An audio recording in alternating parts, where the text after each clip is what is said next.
કાકા તમારું નામ શું છે? પટેલ મનહરભાઈ કોયાભાઈ પટેલ, હું અરવલ્લી જિલ્લાનો છું. કાકા તમે આજે ગાંધીનગર શા માટે આવ્યા છો? શિક્ષકોની ભરતી થતી નથી. જ્ઞાન સહાયકનું કોકડું લાવીને ગાલી દીધી રહ્યું છે. શિક્ષણ મંત્રી આ વિશે કઈ વિચારતા નથી. મારી બેબીને હું ભણાવી છે, લાખો રૂપિયાના ખર્ચા કરેલા છે, અને આજે જ્ઞાન સહાયકની અંદર કોકડું ગાલી દીધું છે અને કાયમી ભરતી કરતા નથી.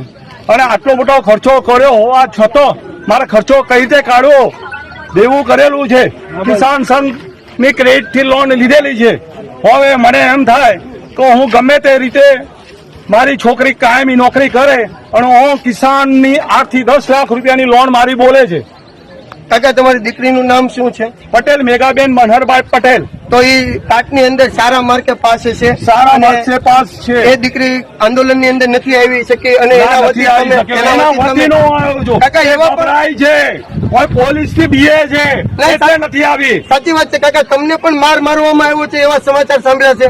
હા, મને હું વિદ્યાર્થીઓને કહેતો તો તમે શાંતિથી રજૂઆત કરો, મને એ લોકોએ મને ધ્યાનમાં રાખ્યો. હવે કાકા તમે હેડો અને મારા પાછળ હાવ મને લઈ જાઓ. મને પાછળથી પકડીને ઘરદા પાટું કરેલું છે આ લોકોએ. શરમ આવી જોઈએ 65 વર્ષના છોકરાને 65 વર્ષના વૃદ્ધને મારવાથી. એમનો સત્યાનાશ વળી જશે. હવે કાકા બાકી તમારા જે દીકરાઓ જે આ બધા છે, અમે તમારા દીકરા સમાન જ છીએ. અમે તો શાંતિથી જ આંદોલન કરતા હતા ને. હા, કરતા શાંતિથી મેં જોયું.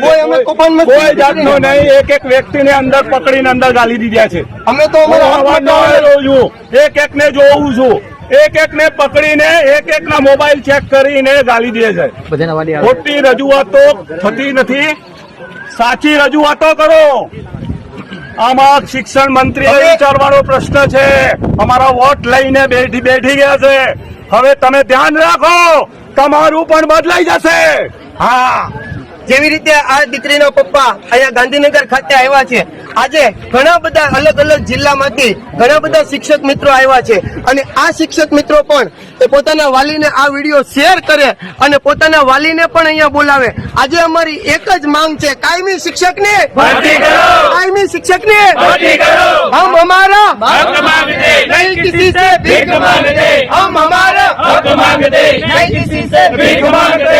જ્ઞાન સહાયક રદ કરો, જ્ઞાન સહાયક રદ કરો, કાયમી શિક્ષકોને હટાવી કરો.